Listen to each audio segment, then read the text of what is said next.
আপনারা সকলে জেনে থাকবেন যে 24-এর অভ্যুত্থানের মধ্য দিয়ে আমরা যে নতুন বাংলাদেশ গড়তে চেয়েছিলাম, যার কথা ব্যক্ত করেছিলেন জাতীয় নাগরিক পার্টির আহ্বায়ক জনাব নাহিদ ইসলাম, একটা ফেসিবাদ মুক্ত বাংলাদেশ, একটা নতুন বন্দোবস্তের বাংলাদেশের কথা, তারই লক্ষ্য নিয়ে আমরা ঐক্যবদ্ধ কমিশনে জাতীয় নাগরিক পার্টি এনসিপির তরফ থেকে আমরা সার্বক্ষণিক আমাদের উপস্থিতি এবং সংস্কারের পক্ষে আমাদের বক্তব্য আমরা সবসময় ব্যক্ত করে এসেছি। আপনারা জেনে থাকবেন যে জুলাই সনদের কার্যকারিতার জায়গা, গণভোটের বিষয়গুলো নিয়ে এক ধরনের অস্পষ্টতা ছিল,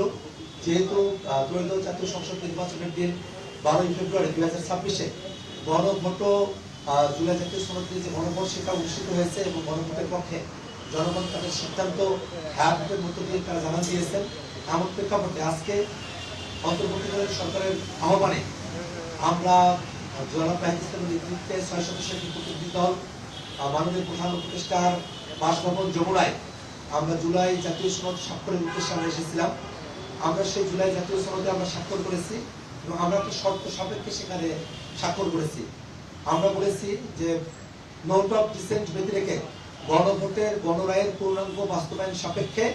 জনাব নাহিদ ইসলাম আহ্বায়ক এবং আক্তার হোসেন আমি সদস্য সচিব এই জুলাই জাতীয় সনদে আমরা স্বাক্ষর করলাম। আপনারা জেনে থাকবেন যে জুলাই জাতীয় সনদ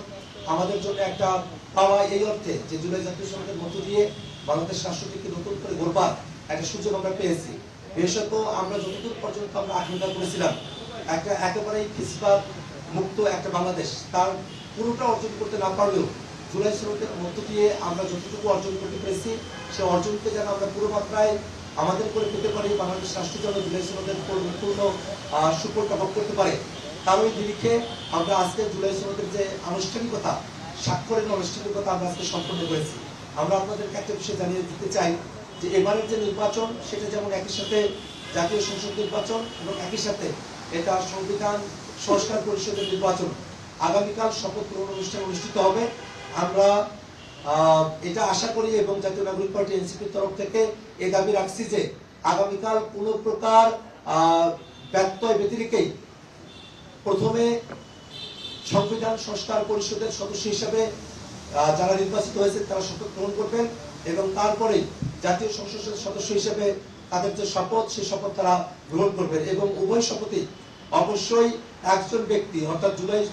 জাতীয় সনদে যেভাবে বিবৃত হয়েছে যিনি চিফ ইলেকশন কমিশনার আছেন তার নেতৃত্বে, তার হাত ধরেই আমরা জুলাই জাতীয় সনদের মতো করেই সংবিধান সংস্কার পরিষদের শপথ এবং জাতীয় সংসদ সদস্য হিসেবে যে শপথ সেটা আমরা গ্রহণ করব।